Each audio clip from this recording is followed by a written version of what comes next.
Hey everyone, Brad here, and let's talk today about 7 inspection tips for when you're buying a house. When you go to buy a house, it's like buying a used car. You want to make sure you're not buying a lemon. You want to make sure issues don't pop up a year or two down the road that should have been discovered during the inspection. The reality is buying a home can be incredibly hard with the wrong team, but with the right appraiser, right inspector, right lender, right title company, it can come together easily. Now, when we look at a home inspection, it's going to run around $600 total. That's for a home and termite inspection if you're buying a single family home. If it's a condo, no need for termite inspection, but I always recommend having one. I never recommend buying a house and not having one done. You've got to know what's inside of it. If you wind up walking away, it's a sunk cost, but at least you won't have bought a lemon. Let's jump into it.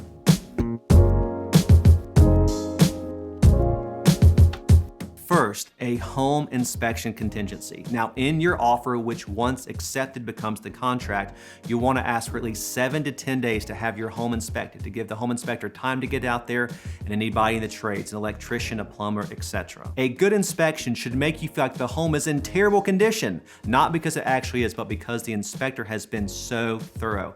Thoroughness is key, key. Next, attend the inspection. Now, for a lot of folks, this is going to be hard. Most inspections are done during the workday. You might not be able to get there, but if you can get there, you ought to go. And when you go, not only go, but ask questions. Even if you're a first-time home buyer, ask an inspection. What are you seeing? What are you doing? How does this look? Even if you don't know, you're going to learn something. Also, when you go, the inspections are booked in 2-hour increments. Don't get there right at the start. Wait about 30 minutes to an hour. This will give the inspector time to see things, get a kind of a lay of the land, and when you show up, they can fill you in on what they've seen. Number 3, focused on the contract, not a wish list. Don't risk the deal on things that you want. The inspection is a chance to understand the condition of the house, and when you ask for things, you're going to ask for things that are related to health and safety. Health and safety. It's not a chance for you to ask the seller to go back and repaint the house, swap out fixtures, etc. It's all about understanding the condition. In our market especially, buyers are lucky to get around 1% of the purchase price in terms of concessions from the inspection. This is something I harp on all the time. It's not a chance to rework the deal in a major way. If things are majorly wrong, possibly, but on the whole, around 1% is about right. Next, vendor inspections. Keep in mind, based on the inspection report or insight from the seller, you may need to have vendors come out there like the electrician, plumber, HVAC guy. Allow yourself time in that 7 to 10 day period, understanding that usually these folks are booked and have a few days lag. Call and see who you can get out there at the soonest. Number 5, trust your agent, especially if it's me. Look, I do this all day, every day. Does that mean I know everything about houses? No. Does that mean I'm a general contractor? No. But after over 400 deals, I probably know more about the conditions of homes than you do. I'm sorry, I'm just being honest. So trust me, ask me who I would use. Ask me if the electricians, the plumbers, the vendors, the inspectors, and just as importantly, who not to use. Conversely, once we get that inspection report back, if you're freaking out about the tiniest things, I'll politely but respectfully tell you, hey, it's really not that big of a deal, and I don't think I would walk based on something like that. Always trust me, trust me, trust me, trust me. Number 6, big ticket, not cosmetic. Focus on the big things here, the condition of the roof, the condition of the HVAC system, the condition of the house overall.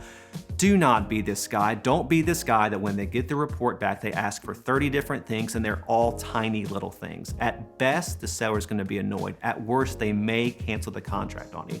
Now look, if you've got a house with a 20-year-old roof, get it looked at, understand the price to replace it, but understand if the house was priced up front to reflect the condition, you probably don't have much of a leg to stand on. If it wasn't, you might, and that's where you need a guy like me to go in, negotiate, do the best I can for you.